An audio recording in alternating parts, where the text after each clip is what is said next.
আসসালামু আলাইকুম। পঞ্চম শ্রেণীর গণিত ক্লাসে সবাইকে স্বাগতম। আজকের ক্লাসে আমরা গণিত বইয়ের ৭ পৃষ্ঠা থেকে পড়ব। দেখো এখানে একটি প্রশ্ন করা আছে।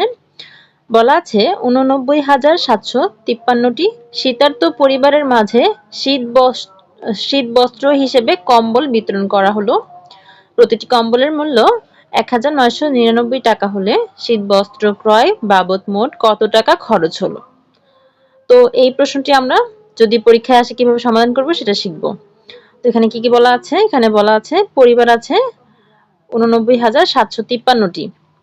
এই পরিবারের মাঝে কম্বল বিতরণ করা হবে এবং একটি কম্বলের মূল্য, প্রতিটি কম্বল মানে একটি কম্বলের মূল্য হচ্ছে ১,৯৯৯ টাকা। ঠিক আছে? তো চলো আমরা এই প্রশ্নটি সমাধান করি। প্রতিটি কম্বলের মূল্য মানে হচ্ছে একটি কম্বলের মূল্য, একটি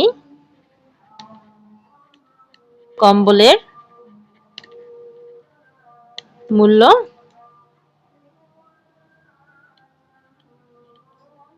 একটি কম্বলের মূল্য দেওয়া আছে ১,৯৯৯ টাকা। ১,৯৯৯ টাকা। ১,৯৯৯ টাকা। এখন পরিবার যদি ৮৯,৭৫৩টি থাকে তাহলে কি এতটি পরিবারের জন্য এতটি কম্বলই লাগবে, তাই না? সুতরাং ৮৯,৭৫৩টি কম্বলের মূল্য। তাহলে এতটি কম্বলের মূল্য কি বেশি হবে? তাহলে বেশি হলে আমরা কি করি? আমরা গুণ করে দিব। তাহলে ৮৯,৭৫৩কে গুণ করব ১,৯৯৯ দিয়ে। এই দুইটা সংখ্যা আমরা যদি গুণ করে দিই তাহলে আমরা ফলাফল পেয়ে যাব। এখন আমরা গুণটা একটু পাশে রাফ করি।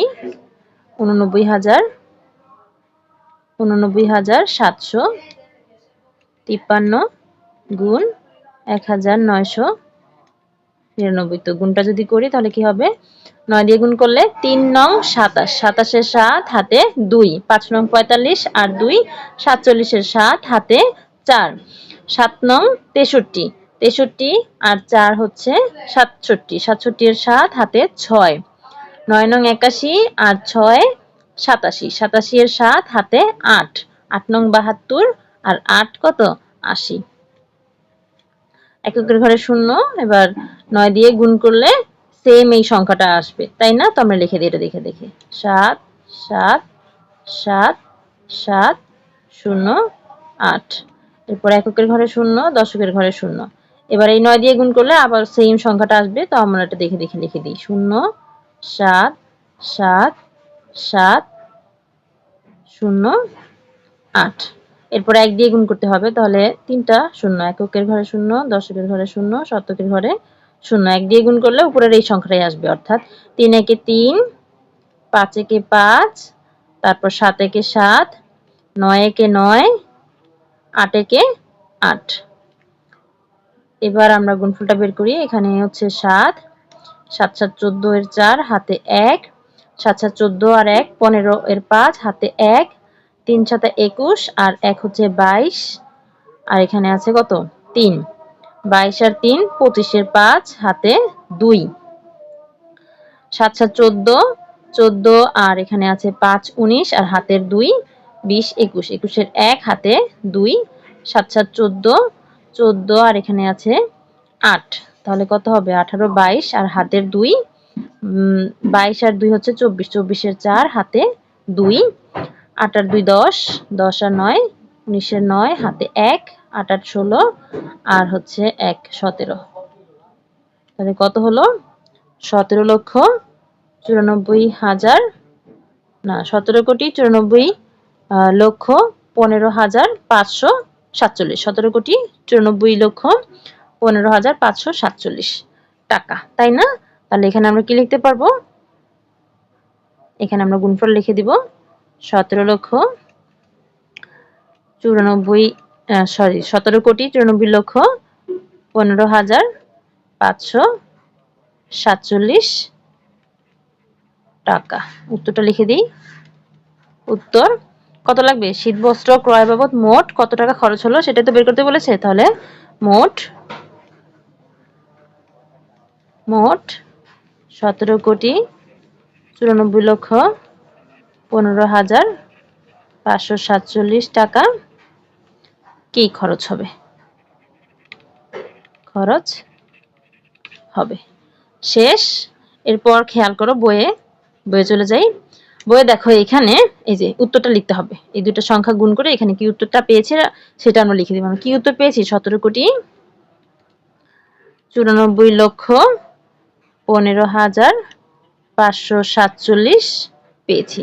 ঠিক আছে, এখন এই যে ছেলেটি বলছে যে আমি এভাবে ভেবেছি। ও এই গুণটাকে আমরা যে আগের ক্লাসে সহজ পদ্ধতিতে গুণ শিখেছি না, ওইভাবে ও চিন্তা করেছে।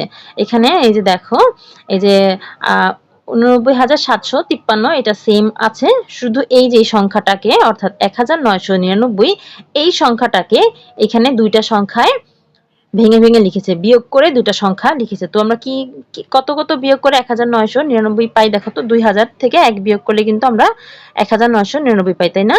তাহলে 2000 বিয়োগ 1 এখানে আমরা এইভাবে লিখতে পারি। 2000 থেকে 1 যদি বিয়োগ করে দিই তাহলে 1999 পাই। আর এই যে 2000 পেলাম, এই 2000 দিয়ে গুণ করা সহজ, 1 দিয়ে গুণ করা সহজ।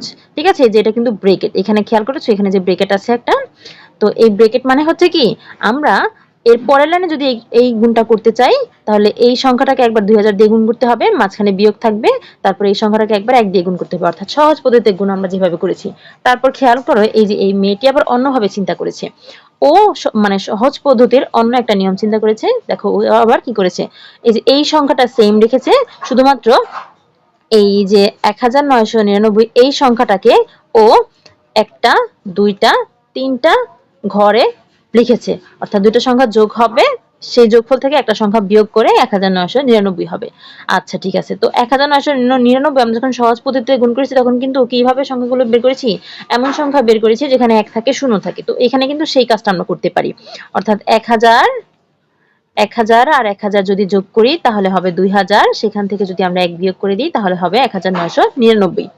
এই কাজটি ও করেছে। তো কম্বল ক্রয় বাবদ খরচ হলো কত টাকা?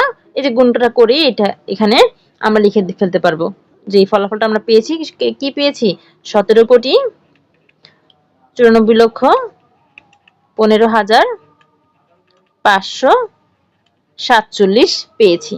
দেখো তোমাদের জন্য এখানে একটি প্রশ্ন আছে। ছেলেটি বলেছে চলো দেখি আমরা আরো অন্যভাবে সমস্যাটি সমাধান করতে পারি কিনা।